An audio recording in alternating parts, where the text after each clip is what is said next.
Hello friends, welcome to my channel.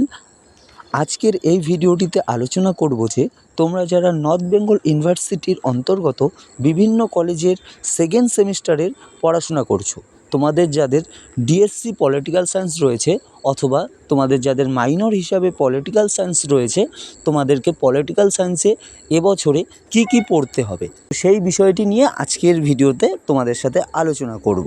দেখো, তোমাদেরকে ভারতীয় সংবিধানের মৌলিক বিষয়বস্তুগুলি সম্পর্কে পড়তে হবে, যেমন ভারতীয় সংবিধানের উদ্দেশ্য, দর্শন এবং প্রধান বৈশিষ্ট্যগুলি, ভারতীয় রাষ্ট্রের আনুষ্ঠানিক প্রতিষ্ঠানগুলির গঠন এবং কার্যকারিতা সম্পর্কে ধারণা তৈরি করুন। এছাড়াও তোমাদের পড়তে হবে গণপরিষদ গঠন, উদ্দেশ্য এবং কার্যাবলী, পরবর্তীতে ভারতীয় সংবিধান দর্শন, প্রস্তাবনা, ভারতীয় সংবিধানের প্রধান বৈশিষ্ট্য, তারপরে তোমাদেরকে পড়তে হবে মৌলিক অধিকার সম্পর্কে, মৌলিক কর্তব্য সম্পর্কে, তোমাদেরকে কেন্দ্রীয় সরকার কাঠামো এবং কার্যকারিতাগুলি সম্পর্কেও তোমাদেরকে পড়তে হবে।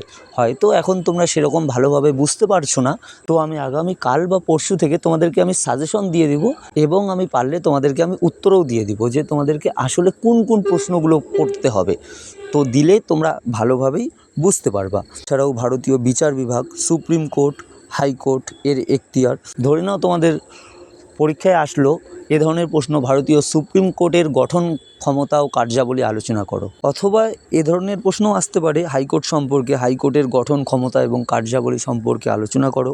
এছাড়াও আইনসভা তোমাদের সিলেবাসের মধ্যে রয়েছে, নির্বাহী বিভাগ এর মধ্যে রয়েছে রাজ্যপাল, মুখ্যমন্ত্রী এবং মন্ত্রিপরিষদ, পরবর্তীতে তোমাদের সিলেবাসের মধ্যে থাকবে স্থায়ী স্বায়ত্তশাসন, নগর ও গ্রামীণ। তো এই বিষয়গুলো তোমাদের সিলেবাসের মধ্যে থাকবে।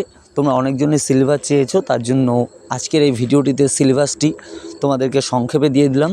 আমার মনে হয় যে তোমরা একদম ক্লিয়ারভাবে বুঝতে পারোনি যে তোমাদের সিলেবাসের মধ্যে কি কি থাকবে, তার জন্য তোমাদেরকে আমি আগামীকাল থেকে সাজেশন ভিডিও দিয়ে রাখবো।